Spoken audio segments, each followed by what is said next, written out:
नमस्कार, आप सभी का संतोष जीएस क्लासेस में स्वागत है। मैं हूं ऐश्वर्य। आशा करता हूं कि आप सभी खुश हैं, स्वस्थ हैं और सकारात्मक हैं। जैसा कि अभी हाल ही में exam UP triple S C PET का हुआ है, तो आप अपने को यह मान के चलिए कि हम मेंस देने के लिए तैयार हैं और इसके लिए आप तैयारी कर भी दीजिए, शुरू कर दीजिए। और किसी भी लड़ाई को 50% अपने मनोबल द्वारा जीता जाता है। तो आप अपने को पॉजिटिविटी के कॉन्फिडेंस में रखिए, निश्चित ही आप सफल होंगे। तो अब हम अपने टॉपिक पे चलते हैं। जो आज का टॉपिक है वही भारत की न्यायपालिका, उसका जो हम तीसरा पार्ट देख रहे हैं। आज हम उच्च न्यायालय को भी समाप्त कर देंगे और कुछ इंपॉर्टेंट चीज़ें हैं जैसे रिट को समझाना है वो आज हम समझा देंगे। कभी कभी रिट से क्वेश्चन बन जाते हैं, कहीं कहीं कॉन्सेप्ट पे बना देते हैं क्वेश्चन, तो गलतियों की संभावनाएं बहुत रहती हैं, कन्फ्यूजन क्रिएट हो जाता है, तो उसको हम बताएंगे। तो आज पहले तो हम उच्च न्यायालय पर थोड़ा सा प्रकाश डालेंगे, हाई कोर्ट पर, फिर हम रिट को बताएंगे। जो 5 प्रकार की रिट सुप्रीम कोर्ट और हाई कोर्ट जारी करता है मौलिक अधिकारों के शोषण के रक्षा के लिए, शोषण के विरुद्ध, मतलब जो हमारे अधिकारों के जब शोषण होते हैं तो कैसे उन अधिकारों का बचाव किया सके, इस प्रकार supreme court, high court writ जारी करता है। फिर उसके बारे में 5 प्रकार की रिट हैं, उसको पढ़ेंगे। फिर जो रिट के बाद हम लोग देखेंगे कि न्यायिक पुनरावलोकन को हम एक बार फिर से बताएंगे, क्योंकि इसमें कन्फ्यूजन क्रिएट होता है। इसमें 2 चीज़ें बहुत इंपॉर्टेंट हैं। कभी कभी ऑप्शन में वो ऑप्शन रखता है तो वो भी न्यायिक पुनरावलोकन में आता है, कभी कभी दूसरा विकल्प रखता है वो भी आता है। ये दोनों रखे तो दोनों माने जाते हैं, तो उस पर चर्चा होगी।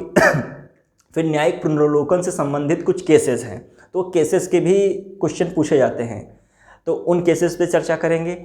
फिर इसके बाद जो है हम देखेंगे जनहित याचिका, और जनहित याचिका के साथ ही साथ 2-3 इंपॉर्टेंट बातें, जैसे जैसे जीके में पूछ लेता है, भारत की पहली महिला न्यायाधीश कौन थी?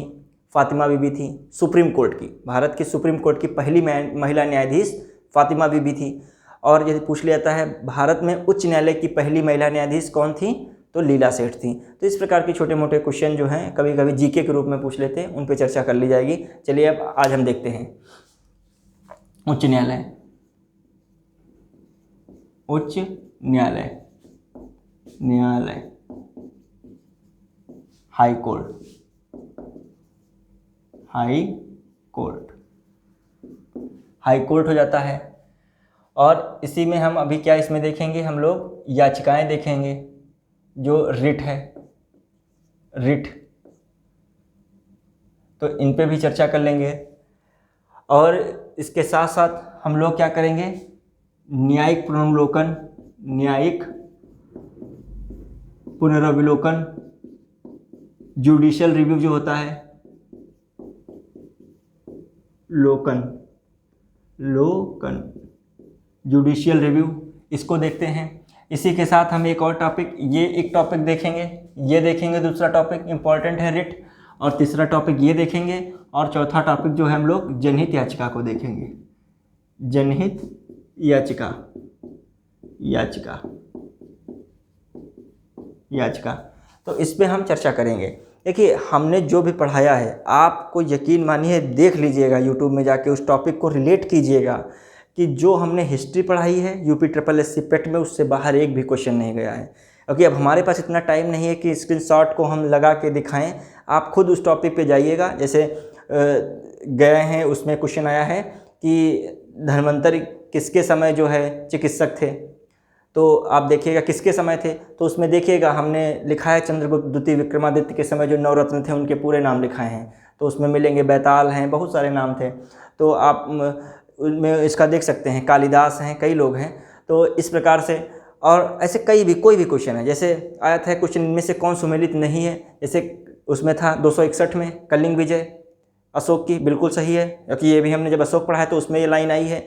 और फिर आया था एक उसी में, कौन सुमेलित नहीं है पूछा था, और देखा था उसमें इस्लाम का उदय 622। मान लीजिए आपको ये ऑप्शन नहीं आ रहा था, इस्लाम का उदय 622 है, सपोज दैट, क्योंकि जो मान लिए कन्फ्यूज हो गए, 570 और 600 इधर इस्लाम का रहता है समय, इस्लाम धर्म का उदय का, तो आप कन्फ्यूज है, इसको एक सेकंड ड्रॉप कर देगा। फिर एक विकल्प मिलता है जैसे कि जो है औरंगजेब की मृत्यु 1709 में हुई थी। जब हमने औरंगजेब पढ़ाया था 1658 के बाद 1707 तक औरंगजेब का शासन रहता है, वो ख़त्म हो जाता है 1707 में, तो 1709 क्या है, सामने आ गया, गलत है, क्योंकि मृत्यु 1707 में औरंगजेब की हुई। तो इस प्रकार ये क्वेश्चन को आप कर सकते थे।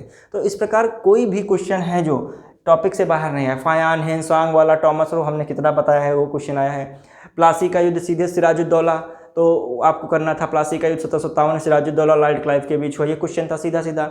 लड़कों ने क्या कर लिया, किया है, कन्फ्यूजन में बक्सर लगा दिया, क्योंकि शुजाउद्दौला समझ गए। शुजाउद्दौला हमने बताया था, शुजाउद्दौला, शाह आलम द्वितीय और मीर कासिम, ये लोग कौन सा लड़ते हैं, हेक्टर मनरो के विरुद्ध बक्सर का युद्ध 1767 में लड़ते हैं। तो हमने सब बिल्कुल डिटेलिंग से बताया है, और पेपर थोड़े से क्वेश्चन कॉन्सेप्ट रखते हैं, कोई क्वेश्चन, क्यों, क्योंकि वो देखना चाहते हैं बच्चा केवल वन लाइनर तो नहीं रट रहा है, कुछ पढ़ भी रहा है कि चैप्टर की नहीं। तो आप जब प्री में पूछ सकते हैं तो मेंस में भी पूछने की संभावना है। और जीएस एक ऐसा विषय है यदि आपको पता होगा तो विद इन सेकेंड में आप टिक लगा के आगे बढ़ जाएंगे। तो आप देख सकते हैं सारी जो मेंस के लिए आप जो 25 नंबर 30 नंबर जितने की भी जीएस आए, तो आप पूरे उसको उड़ाइए, करंट अफेयर पढ़ के जाइए, इधर सारे लेक्चर देख लीजिए, बिल्कुल जीएस फिनिश। और जब पढ़ना ही है तो एक बार ढंग से 50 से 60 घंटे 70 घंटे जीएस पे दे दीजिए, आपकी जीएस तैयार।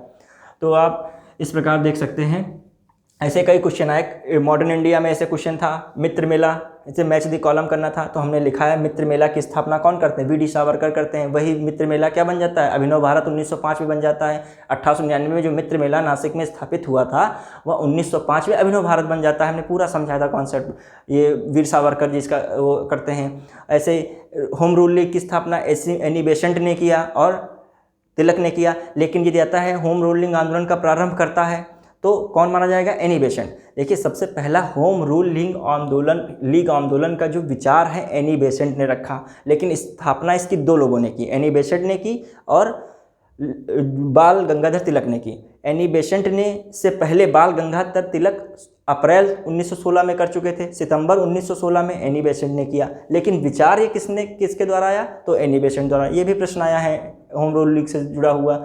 आईएनए का आया था, आईएनए में कैप्टन मोहन सिंह ने किया था, उसकी स्थापना की थी। बाद में इसका जो नेतृत्व किसने संभाला था, सुभाष चंद्र बोस ने, हमने ये भी बताया था। ये सारे क्वेश्चन आए, कोई ऐसा क्वेश्चन नहीं। ज्योग्राफी में भी देख लें क्वेश्चन आया है, कई क्वेश्चन ज्योग्राफी से मैच कर रहे हैं, गृह से क्वेश्चन आए हैं। तो आप देख सकते हैं कॉन्स्टिट्यूशन से एक भी बाहर क्वेश्चन नहीं फंसेगा जो आप पूरा समझे होंगे। एक आध में आप कन्फ्यूजन भले हो जाए, भाषा को ना समझ पाएँ, सब क्वेश्चन लगभग फंसे हैं। तो आप उसके जो भी मतलब हमारे द्वारा सीरीज अभी तक खत्म की गई, उससे सारे क्वेश्चन फंसे। अभी इसी में नहीं, अभी समीक्षा अधिकारी एग्जाम होगा, उसके बाद मैच कराएंगे कितने क्वेश्चन आते हैं, आप देखिएगा। भले हमारा चैनल छोटा है, अभी इतना ग्रो नहीं हो पाया है, आप लोग प्रयास करें तो हो सकता है, लेकिन इस पे जो कंटेंट है उसमें कोई भी दो राय नहीं है, एकदम बेस्ट से बेस्ट है। और आप नहीं विश्वास मानते हैं तो आप इसको सारे सीरीज को एक तरफ से देखिएगा, और आप समीक्षा अधिकारी एग्ज़ाम दिसंबर में है उसको दीजिएगा, तो आप खुद समझ जाएंगे। फिर मैच कीजिएगा, हिस्ट्री में 20 से 30 क्वेश्चन आते हैं तो 20 क्वेश्चन फंस रहे हैं कि नहीं लेक्चर से। 25 क्वेश्चन आए तो 20 से 22 क्वेश्चन जरूर फंसेंगे। ज्योग्राफी के 25 से 30 क्वेश्चन आए तो जरूर फंसेंगे समीक्षा। बड़े स्तर में ज़्यादा क्वेश्चन होते हैं जीएस के, तो फिर रेशियो अच्छा निकलता है। तो अब हम देखते हैं, और छोटे मोटे एग्जाम में तो पूरा 100% ही है, और सिविल में भी लगभग समीक्षा अधिकारी में लगभग पूरा ही फंसेगा।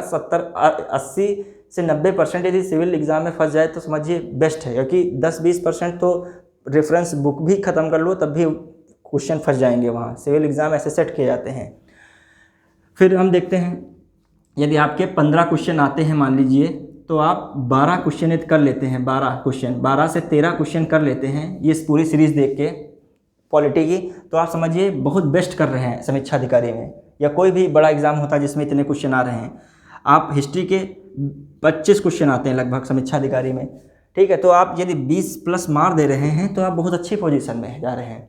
ज्योग्राफी है 30 क्वेश्चन आ रहे हैं, पूरा world geography, physical geography, Indian geography, तो आप 20+ नहीं, इसमें तो होगा 26+, मतलब इसमें तो सॉलिड होता है। तो आप यदि कर रहे हैं तो आप समझ लीजिए मेंस में बैठेंगे पक्का, और मेंस में भी आप अच्छी परफॉर्मेंस करेंगे, पहले से आपको तैयार है, तुक्का में नहीं जा रहे हैं। चलिए अपने टॉपिक पे चलते हैं।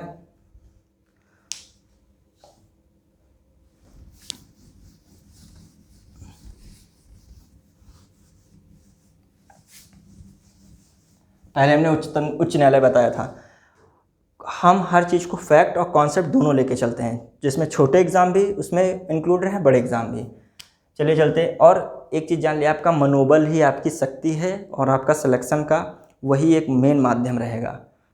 सिकंदर तब तक जीतता रहा जब तक उसकी सेना में जीतने का मनोबल था।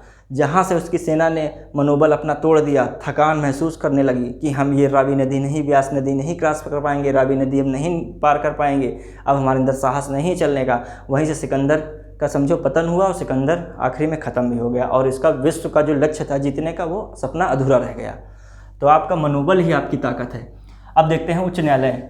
उच्च न्यायालय का जो है पार्ट 6 में ये दिया गया है, मतलब भाग 6 में दिया गया है। और ये किस उसमें दिया गया है, किस आर्टिकल से कितने आर्टिकल तक है। आर्टिकल जो है, आर्टिकल जो इसकी बात की गई है 214 से 247 तक। आर्टिकल ये भी आ जाता है कभी कभी, मान लीजिए उच्च न्यायालय संबंधित अनुच्छेद हैं, 4 ऑप्शन इन्हीं के बीच मिलते हैं तो आप सीधे क्लिक कीजिए, आपको याद करने के बीच की ज़रूरत ही नहीं है और इम्पॉर्टेंट हम लिखाई दे रहे हैं। और क्या देखते हैं, जो हाई कोर्ट जो आर्टिकल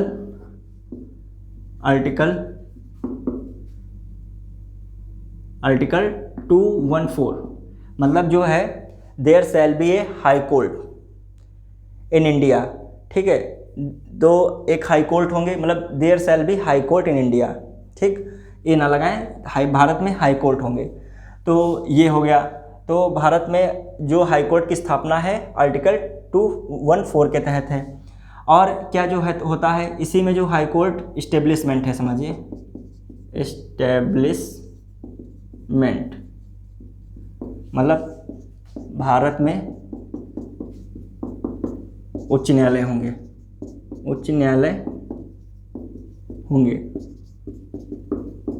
कितने इस समय उच्च न्यायालय हैं कुल, ये यहाँ पे ना लिखें, यहीं पे लिखते हैं, ज़्यादा सही है क्योंकि आप उस आर्टिकल में समझेंगे। भारत में उच्च न्यायालय कितने हैं,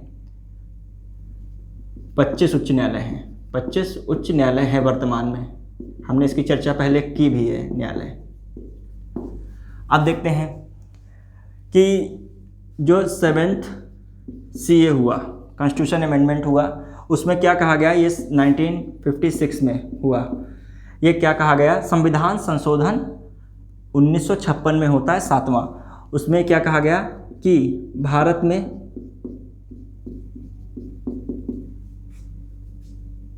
एक से अधिक एक उच्च न्यायालय, मतलब एक उच्च न्यायालय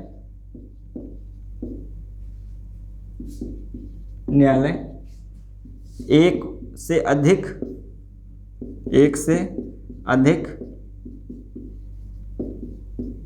राज्य व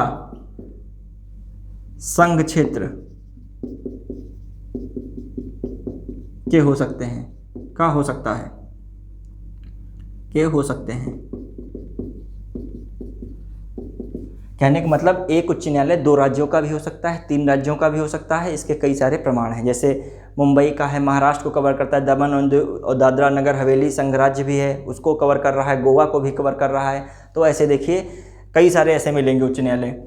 इसकी लिस्टिंग जो है, जो हम उसको टेलीग्राम पर और इंस्टाग्राम पर भेज देंगे, आप उसमें देख सकते हैं कि इसकी लिस्टिंग में कौन सा हाई कोर्ट कहाँ पर है। जैसे ये नहीं है कि उसी की राजधानी में ही सारे हाई कोर्ट हैं, जैसे मध्य प्रदेश का जो हाई कोर्ट है वो जबलपुर में है, ठीक, राजस्थान का जो हाई कोर्ट है जोधपुर में, तो सबके नाम थोड़ा चेंज है। उत्तर प्रदेश का जो हाई कोर्ट है कहाँ पर है, राजधानी लखनऊ में नहीं है। ये उत्तर प्रदेश का जो इलाहाबाद हाई कोर्ट है वो कहाँ पर स्थित है, वो इलाहाबाद प्रयागराज में स्थित है, ठीक, लेकिन उसकी खंडपीठ लखनऊ है। लेकिन आए यदि उत्तर प्रदेश का उच्च न्यायालय कहाँ स्थित है, किस जगह पे है, तो इलाहाबाद या प्रयागराज वर्तमान नाम, ठीक है। तो राजधानी पे ही फोकस नहीं कर सकते।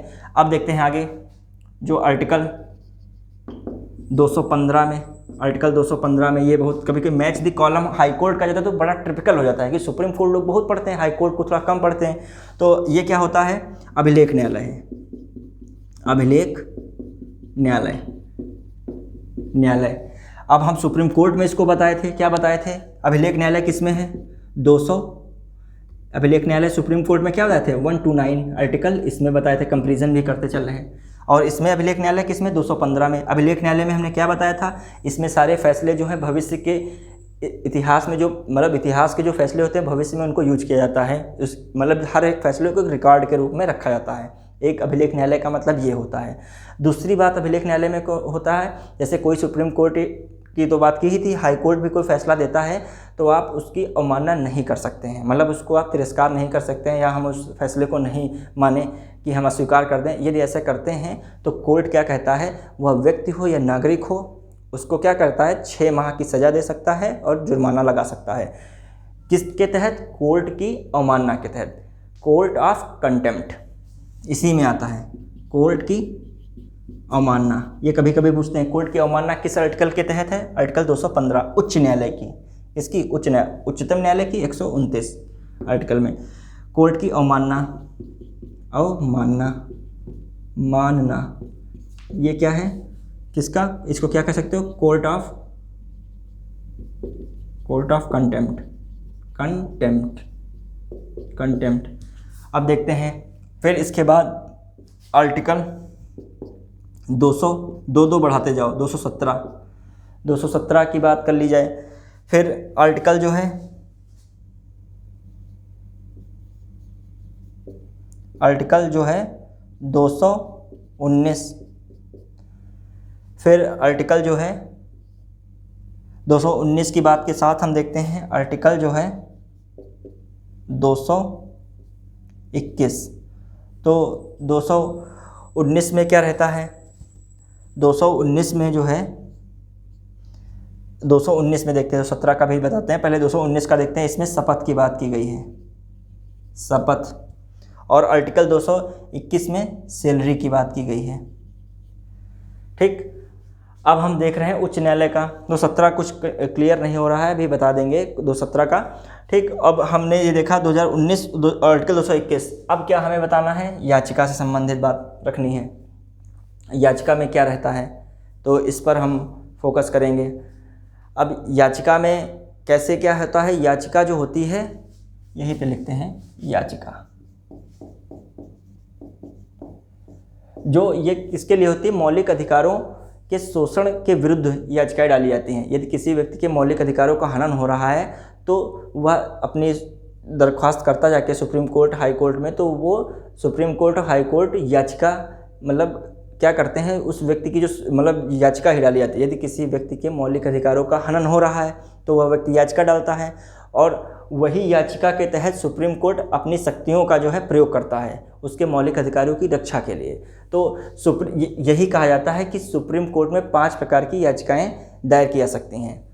अब देखते हैं, सुप्रीम कोर्ट 5 प्रकार की याचिकाएं जारी भी करता है। ये जारी करता है, उसी के तहत तो हम लोग अपनी याचिका ले जाते हैं। जो जारी ही ना करे याचिका, तो कैसे हम लोगों की याचिका कोई मान्यता रहेगी? तो ये 5 प्रकार की रिट जारी करता है। पहली बात तो ये रिट है, इसको रिट कहते हैं, इंग्लिश में WRIT, रिट।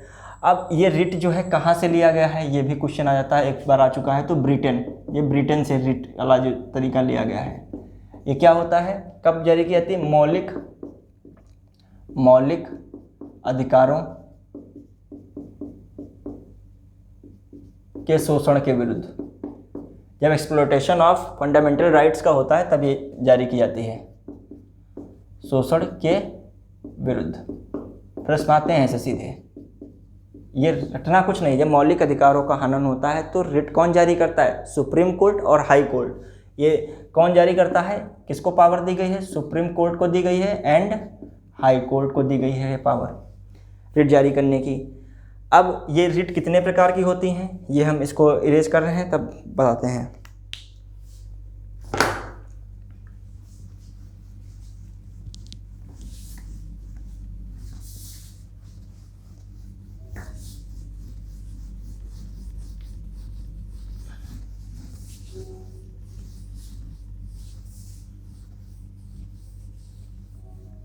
हाँ, आर्टिकल 217 भी ध्यान आ गया।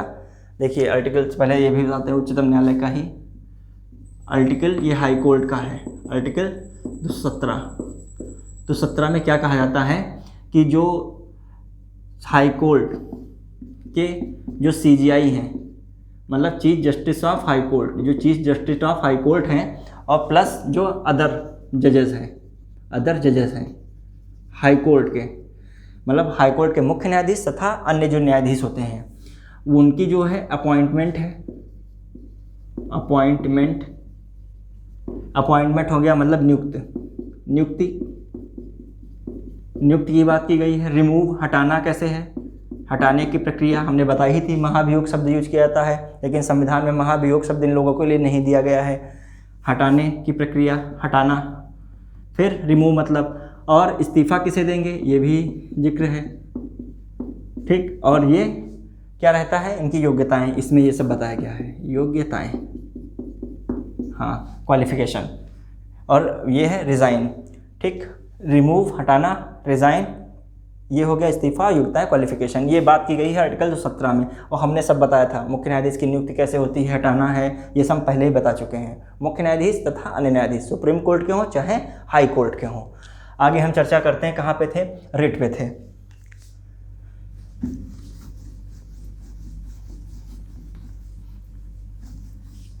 यदि हमारा लेक्चर स्पीड में लग रहा है तो आप धीरे स्पीड कर सकते हैं, स्लो कर सकते हैं, या फिर आप कमेंट बॉक्स में बता सकते हैं थोड़ा सा हम स्लो पढ़ाएं, ठीक। लेकिन हम समझाते उस चीज़ को 2 से 3 बार है, तो आप फर्स्ट टाइम ये छूट भी जाता है, दोबारा आपको क्लियर हो जाएगा। हम 2 से 3 बार रिपीट जरूर मार देते हैं पढ़ाते पढ़ाते। अब देखते हैं उच्च न्यायालय में रिट। तो रिट ये 5 प्रकार की होती है। आज ऐसा रिट बता देंगे, आप भूलोगे नहीं, कन्फ्यूज नहीं होगे। आज एकदम जो है डिफरेंस भी जान जाएंगे रिट में क्या है, जो मौलिक अंतर क्या रहता है। तो आज जो है पहली रिट है इनकी, कौन सी जो रिट जारी करता है, रिट की पावर केवल 2 को ही है, यहाँ पे लिख देते हैं, डिस्ट्रिक्ट कोर्ट को रिट जारी करने की शक्ति नहीं है, शक्ति नहीं है, ठीक। अब रिट कितनी है, 5 प्रकार की हैं। पहली कौन रिट होती है, बंदी प्रत्यक्षीकरण, बंदी प्रत्यक्षीकरण। देखिए इसमें थोड़ा इंग्लिश का वर्ड देख लीजिएगा, कभी कभी हिंदी के पेपर में भी इंग्लिश वर्डिंग कर देते हैं। तो हैबियस कॉर्पस, हैबियस, देखिए ए बना है, ठीक है, ई बना है, ये बी बना है, habeas corpus, habeas corpus first, ठीक। अभी इसके बारे में बताते हैं, पहले लिख लेते हैं, ठीक। फिर जो है क्या रहता है, पहले इसी के बारे में बता देते हैं पहले। बंदी प्रत्यक्षीकरण, बंदी प्रत्यक्षीकरण में क्या होता है, किसी व्यक्ति या नागरिक की स्वतंत्रता की रक्षा के लिए जो है ये रिट जारी की जाती है। समझ रहे हैं, मतलब कोई व्यक्ति को पुलिस गिरफ्तार कर लेती है तो वो व्यक्ति अपनी याचिका इसके तहत अपनी याचिका सुप्रीम कोर्ट, हाई कोर्ट में कर सकता है कि हमको जो है गलत तरीके से गिरफ्तार किया गया है। तो उस व्यक्ति को जो है हाई कोर्ट या सुप्रीम कोर्ट अपने सम्मुख बुलवाता है और उस व्यक्ति के बारे में जानकारी जुटाता है और जानकारी लेता है। यदि उसको सही लगता है कि व्यक्ति जो है गलत तरीके से गिरफ्तार है, इसकी स्वतंत्रता को बाधित किया गया है, तो जो है कोर्ट जो क्या उसे आज़ाद करने का, मतलब स्वतंत्र करने की बात करती है और स्वतंत्र उसे कर दिया जाता है, ठीक। तो ये बात की गई है, किसी, समझ गए, किसी व्यक्ति या नागरिक की स्वतंत्रता की रक्षा के लिए यह जारी होती है, ठीक। ये हो गया बंदी प्रत्यक्षीकरण। बंदी मतलब बंदी है जो गिरफ्तार है, उसका प्रत्यक्षीकरण कर दीजिए कोर्ट के सामने, मतलब यही आ गया स्पष्ट शब्दों से ही, यही क्या हो गया, हैबियस कॉर्पस। अब देखते हैं, ये किसी की स्वतंत्रता संबंधित बात आती है तो आप इसी पे क्लिक करेंगे, बंदी प्रत्यक्षीकरण। और देखते हैं क्या रहती है दूसरी जो है, परमादेश, परमादेश, मेंडामस, मेंडामस। परमादेश क्या रहता है, इसमें हम देखेंगे कि जो है यह जो है किसके विरुद्ध आती है, यह जो है सरकार, मतलब गवर्नमेंट, सरकार, किसी सरकारी व्यक्ति,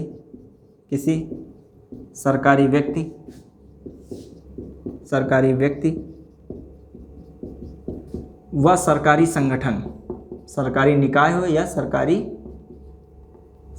संगठन के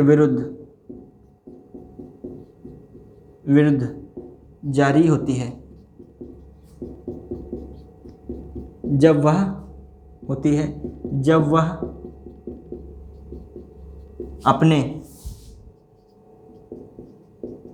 अपने कर्तव्यों का कर्तव्यों का निर्वहन नहीं करते हैं। समझ रहे?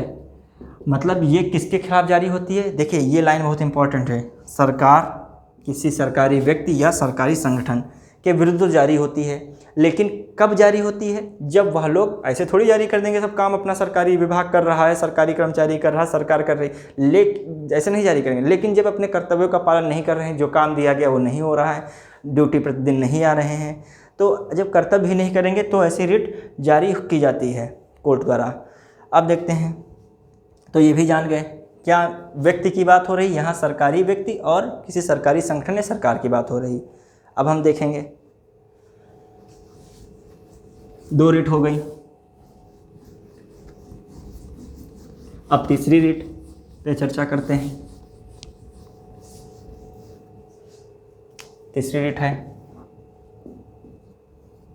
उत्प्रेषण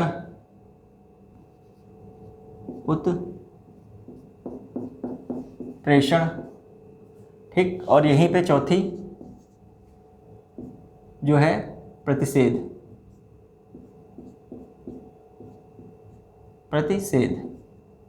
इसको पहले कर लेते हैं, इसको बाद में, कंफ्यूजन ना हो इससे आप लोगों को। प्रतिषेध इसको पहले कर देते हैं। प्रतिषेध, इसको प्रोहिबिशन कहते हैं, प्रोहिबिशन। और ये उत्प्रेषण,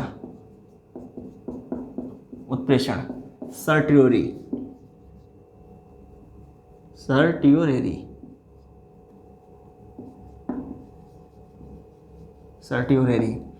अब देखिए यह जो दोनों रिट हैं, समझिएगा, ये दोनों रिट क्या होती हैं? जब कोई भी जज, जब किसी न्यायालय का जज अपने अधिकार क्षेत्र से बाहर आकर कोई केस लेता है, तब जो उससे ऊपर वाला न्यायालय होता है, मतलब अपर कोर्ट, वह इस दोनों प्रकार की रिट उस जज के विरुद्ध जारी करता है।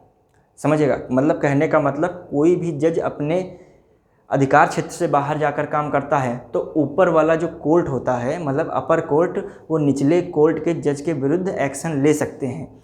किसके द्वारा? इन दोनों के द्वारा। मतलब जो जिला न्यायालय है, यदि ये कोई ऐसा फैसला सुनाता है जो कि राज्य न्यायालय के अंतर्गत आता है, तो राज्य न्यायालय क्या करेगा, मतलब हाई कोर्ट क्या कहेगा कि इन पर क्या है, इस रिट के जरिए उनके फैसले को रोक सकता है। जो दे रहे होंगे, मान लीजिए प्रोसीडिंग में है तो रोक सकता है, यदि दे चुके हैं तो उनके विरुद्ध कार्रवाई कर निर्णय को बदल सकता है। तो ये क्या होता है? प्रतिषेध। मतलब दोनों का काम समझ गए? दोनों का काम क्या है? दोनों का काम एक पहले लिखे दे रहे हैं। दोनों का काम क्या है? जब निचली अदालत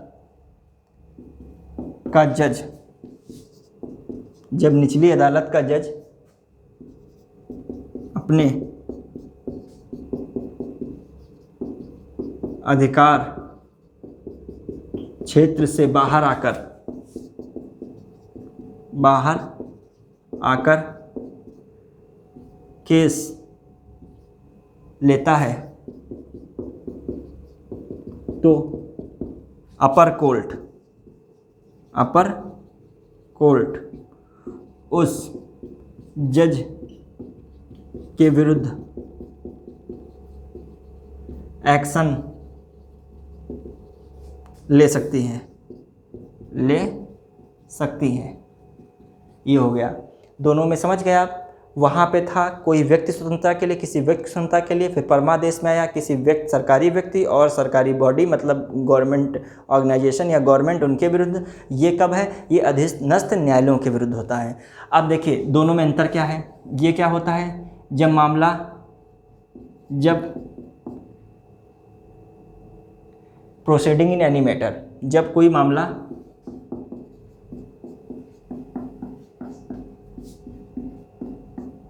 प्रोसीडिंग में हो, मतलब चल रहा हो, तब जो है, तब ये जो है किसके विरुद्ध? ये विरुद्ध किनके विरुद्ध जारी कर सकती है? जब प्रोसीडिंग में मामला हो, ये किनके विरुद्ध जारी हो सकती है? ये सुप्रीम कोर्ट में ही, जो अन्य उसके जो सुप्रीम कोर्ट में मुख्य न्यायाधीश के जो अधीनस्थ न्यायाधीश हैं, अन्य न्यायाधीश जो हैं वो कोई कार्य कर रहे हों, वो अपना फैसला सुना रहे हों, तब ये हो सकता है। तो सुप्रीम कोर्ट भी हो गया, हाई कोर्ट तो हो ही जाएगा, और डिस्ट्रिक्ट कोर्ट, ये तीनों के विरुद्ध जारी हो सकती है। ये तीनों ये अपना अपना क्षेत्राधिकार से ऊपर का मामला देख रहे हैं तो तीनों के विरुद्ध जारी हो जाएगा। फिर दूसरा कौन है? अर्ध न्यायिक संस्थाएं।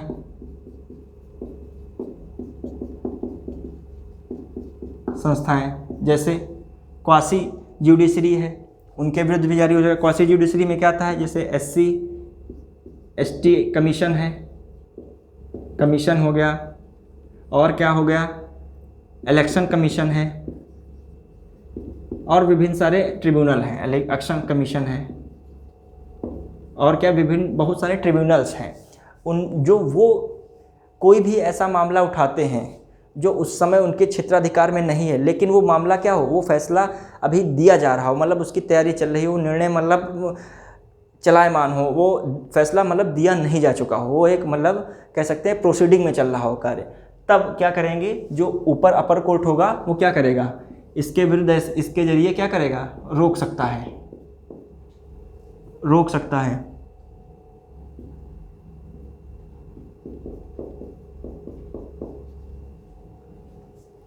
इस प्रकार हम ये देख लेंगे। फिर देखते हैं क्या रहता है, ये हो गया। और जो है उत्प्रेषण में क्या रहता है? ये तो हो गया प्रतिषेध में, जो इस प्रकार के प्रतिषेध की बात कर ली। अब जो है हम उत्प्रेषण में देखेंगे क्या रहता है। उत्प्रेषण में जब कोई फैसला दिया जा चुका हो,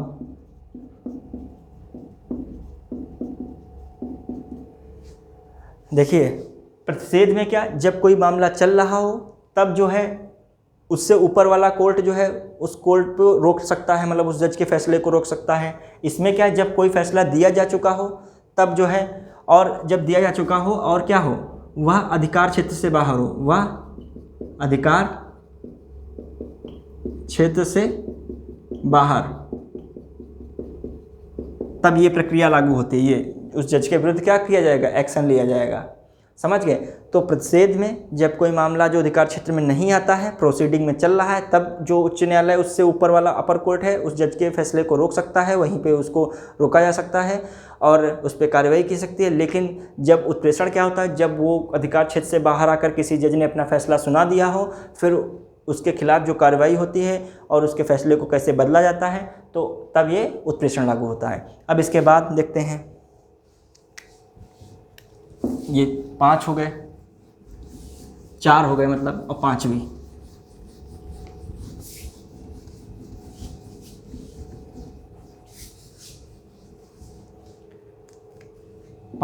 और अंतिम, ये कौन है? अधिकार प्रच्छा। अधिकार प्रच्छा ये क्या है? क्वाय वारंटो। क्यों वारंटो? क्वाय वारंटो नाम ही है, अधिकार पूछना। ठीक है, तो इसमें क्या रहता है, जब कोई व्यक्ति गलत तरीके से किसी पद को धारण कर लेता है, जैसे आप मान लीजिए आप हैं SI और आप कार्य देखने लगे CEO का, कैसे भी गलत तरीके से या कोई जुगाड़ लगा के आप उस कुर्सी तक पहुंच गए, तो कोर्ट जो है क्या, और उस किसी दूसरे के पद का गलत तरीके से लाभ उठाने लगे, फ़ायदा उठाने लगे, तब कोर्ट इस रिट के माध्यम से पूछ सकता है कि आप इस पद पर किस अधिकार से हैं। ठीक, तो यही अधिकार प्रच्छा है।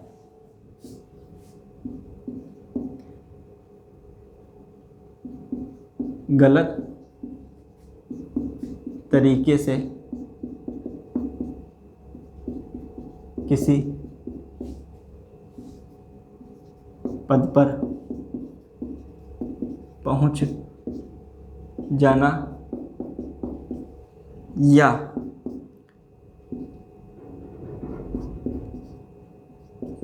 किसी दूसरे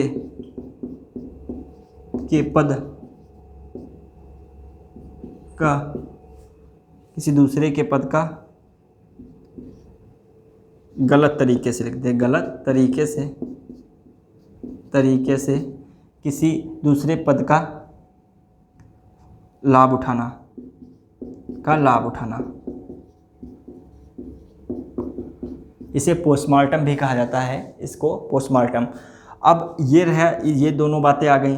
अब तो ये पूछा सकता है कि किस अधिकार से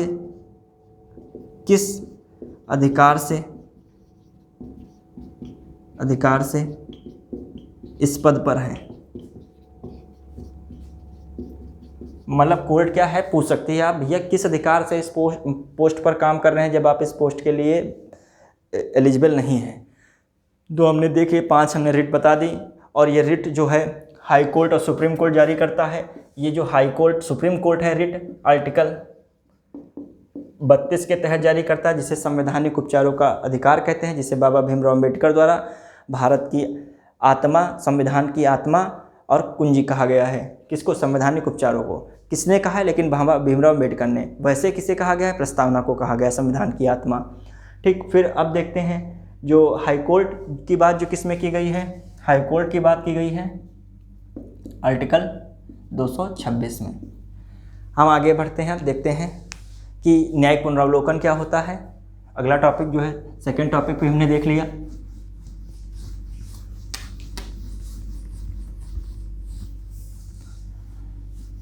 जो सेकंड टॉपिक को भी कवर कर लिया गया।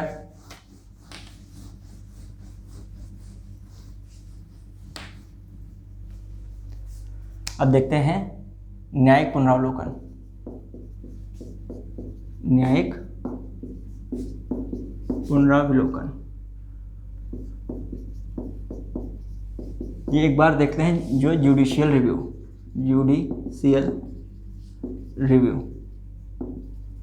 ये इसमें क्या देखना है, इसमें 2 चीज़ें आती हैं।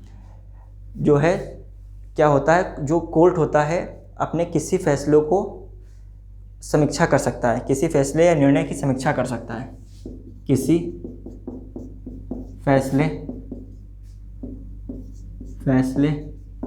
या निर्णय की समीक्षा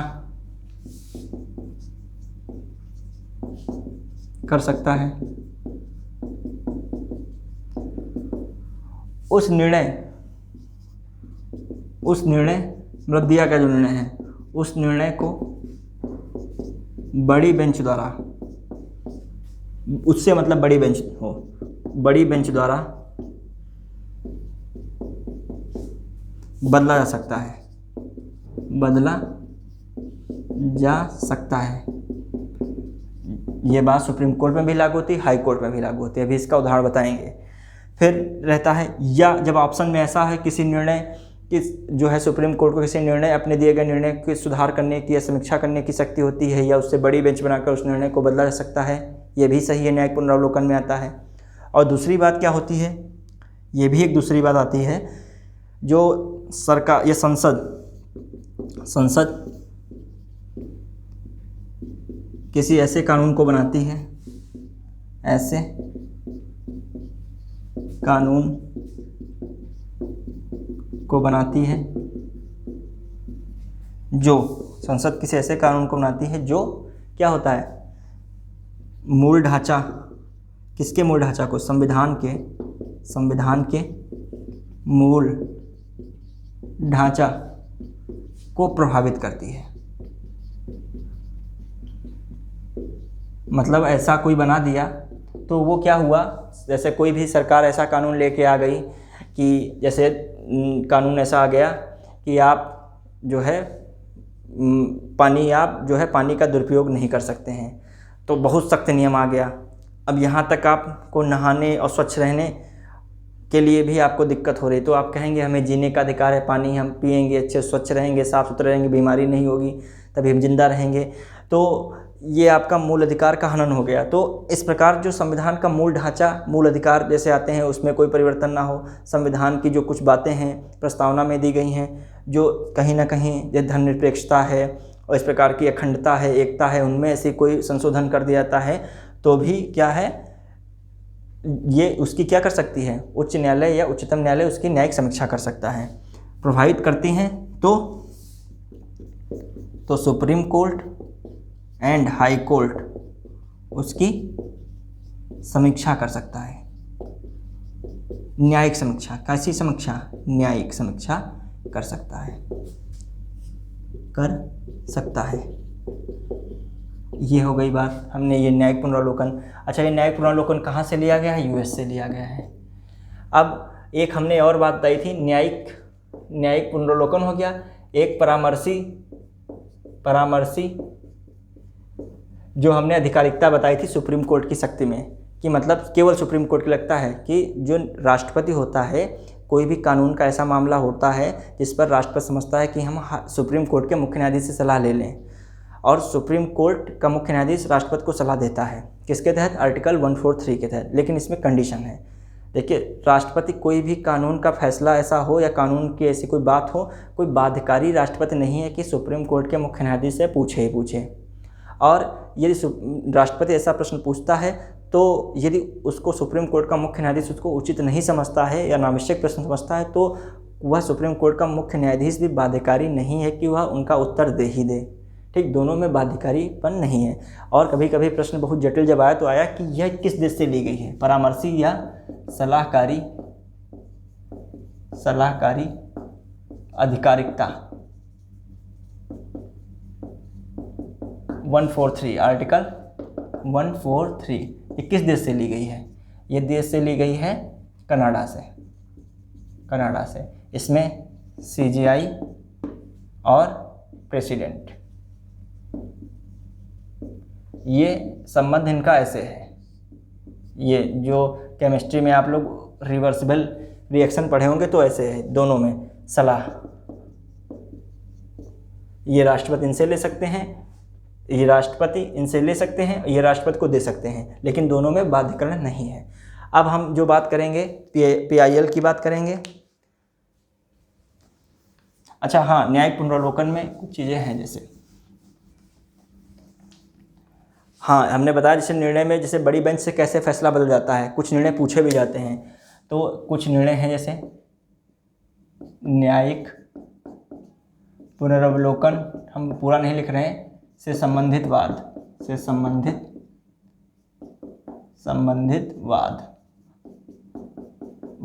कौन से हैं? जैसे पहला गोलकनाथवाद, इनका समय भी याद रखिएगा, 1967। ठीक, इसमें क्या हुआ, 11 जजों की पीठ बैठी थी, तो उसमें क्या फैसला लिया गया, जो न्यायिक पुनरावलोकन है या इससे संबंधित बात में मुख्य बात क्या ली गई, संविधान के मूलभूत ढांचे में संशोधन नहीं कह सकता है, मतलब संविधान में संशोधन नहीं कह सकता है। इसमें बात क्या कही गई, संविधान के मूलभूत ढांचा नहीं, संविधान में संशोधन नहीं हो सकता है। अब ये कितने लोगों की बेंच थी? 11 लोगों की बेंच थी, 11 न्यायाधीशों की बेंच थी, 11 की बेंच थी। अब 13 लोगों की बेंच अभी तक की सबसे बड़ी बेंच मानी जाती है, केशवानंद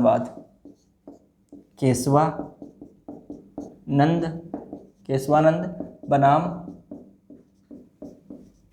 केरल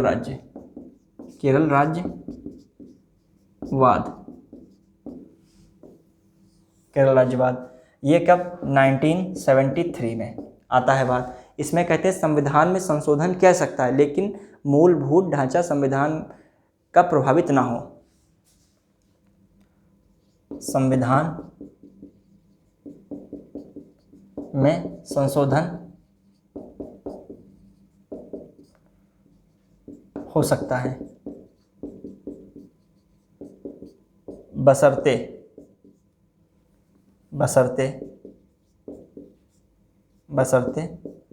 मूलभूत ढांचा प्रभावित ना हो। ये बात हो गई। अब जो आता है अगला फैसला क्या रहता है, ये जो इसके बाद का फैसला आता है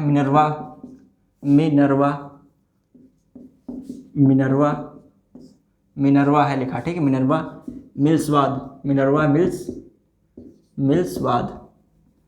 मिल्सवाद 1980 में। ये क्या कहते हैं, इसके पर पुष्टि करते हैं, मतलब इस पर जो है एक अंतिम मोहर लगाते हैं, इस फैसले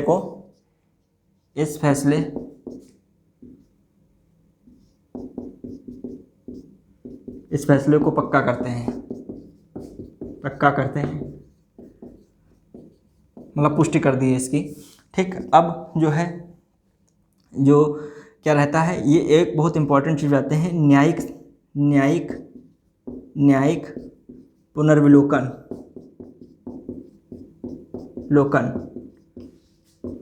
संविधान का मूलभूत ढांचा है, का मूलभूत ढांचे में आता है, संविधान के मूलभूत ढांचे में आता है। मतलब इससे यह हो गया कि न्यायिक पुनर्विलोकन में किसी प्रकार का संशोधन संसद द्वारा नहीं किया जाएगा। ये न्यायिक पुनर्विलोकन संविधान का एक मूलभूत ढांचा है, भले ही न्यायिक पुनर्विलोकन संविधान में कहीं भी नहीं दिया गया है, ये भी जान लीजिए।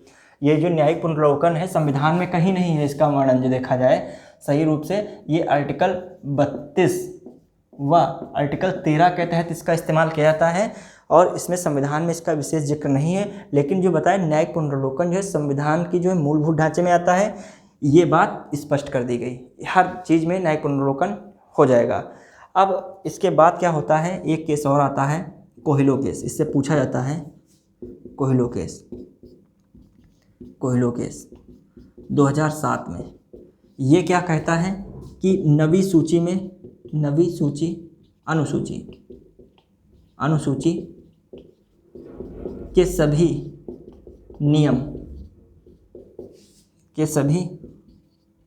नियम भूमि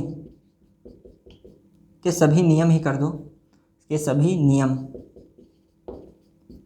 न्यायिक समीक्षा के दायरे में आते हैं, न्यायिक पुनर्विलोकन के दायरे में आते हैं, न्यायिक पुनर्विलोकन के दायरे में आते हैं।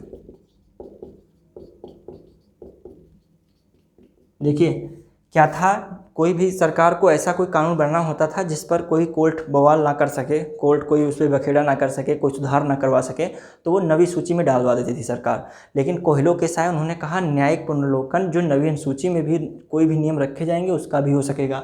अब न्यायिक पुनर्विलोकन जो है ये हो गया। और कोहिलो केस किससे संबंधित है, भूमि सुधार जो लैंड रिफॉर्म, कोहिलो केस या नवी अनुसूची में किसका जिक्र किया गया है, भूमि सुधार के खास नियमों का जिक्र किया गया है। और भी चीज़ें, लेकिन भूमि सुधार की ज़्यादा बातें कही गई हैं किस नवी अनुसूची में। जो मेन मुख्य है 280 से अधिक शायद नियम है इसमें भूमि सुधार के नवी अनुसूची में। और ये कभी कभी आता है नवी अनुसूची का संबंध किससे है, कोहिलो केस से है, और ये भी किस में आता है, न्यायिक समीक्षा के दायरे में आता है। अब जो है हम नेक्स्ट देखते हैं, अब हमने सारे मुख्य बात पढ़ा दिए। अब जो देखते हैं कुछ चीज़ें,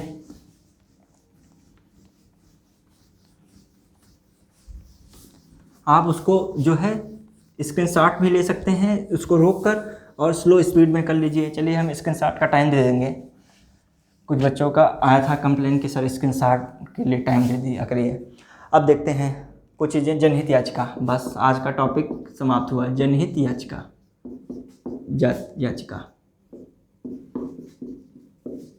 ये किससे संबंधित है, ये कहाँ से ली गई है, यूएस से ली गई है, संयुक्त राज्य अमेरिका से ली गई है। पब्लिक PIL भी कहते हैं, पब्लिक इंटरेस्ट लिटिगेशन PIL। ये किस समय आई, सुप्रीम कोर्ट द्वारा 1985 में, भारत में की बात कर रहे हैं। इसको लाने का श्रेय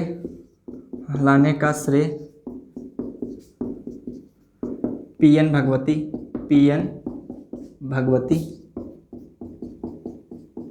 व कृष्णा अय्यर को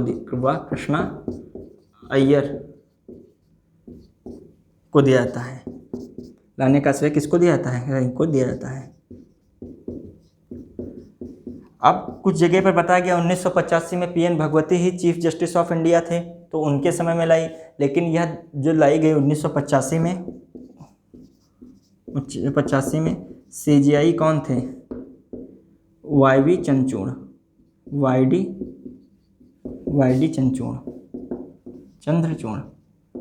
चंद्रचूड़। ये थोड़ा सा रेयर क्वेश्चन रहता है। हमने बताया ही था कि क्या होता है जनहित याचिका, कोई मतलब थर्ड पार्टी के लिए आप जनहित याचिका डाल सकते हैं।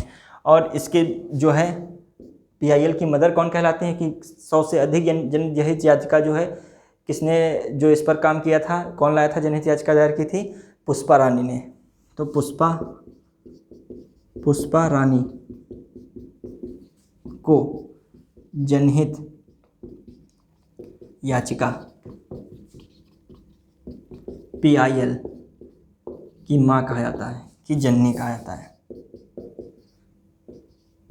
है। इन्हीं के द्वारा देखा जाए 100 से अधिक जब पीआईएल हुई तो इसको इन्होंने लोगों ने, जो पीएन भगवती कृष्णन ने इसको एक संवैधानिक रूप दिया और इसको पास करा दिया। अब देखते हैं कुछ चीज़ें और। हमने बताया था भारत में उच्च न्यायालय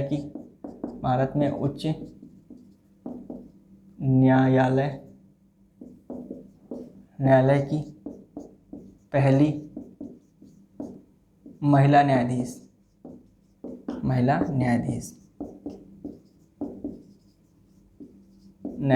कौन थी? लीला सेठ।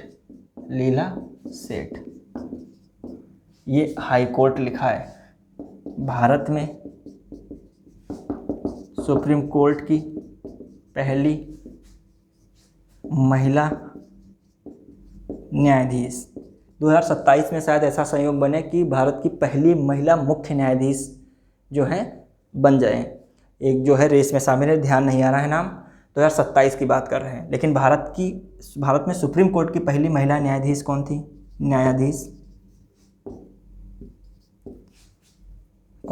फातिमा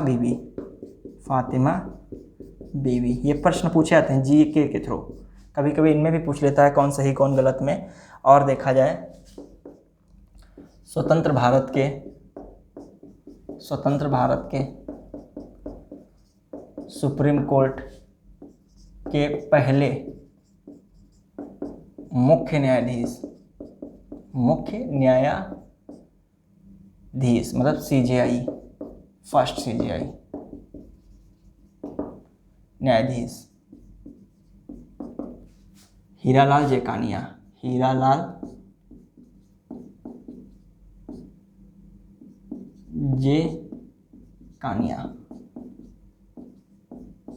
जेकानिया। ठीक, तो आज हमने इतना देखा, 4 टॉपिक को हमने कवर किया। अब जो है अगले दिन जो नेक्स्ट डे रहेगा इसमें बस रहेंगे ट्रिब्यूनल्स जो हैं, न्यायाधिकरण हैं, और जो अन्य जो न्यायिक संगठन है, जो न्यायिक संस्थान है, उन पे चर्चा की जाएगी। फिर इस प्रकार हम लोगों ने भारत की पूरी न्यायपालिका को विधिवत तैयार कर लिया। इससे बाहर एक भी प्रश्न नहीं पूछा जा सकता है। धन्यवाद। जय हिंद।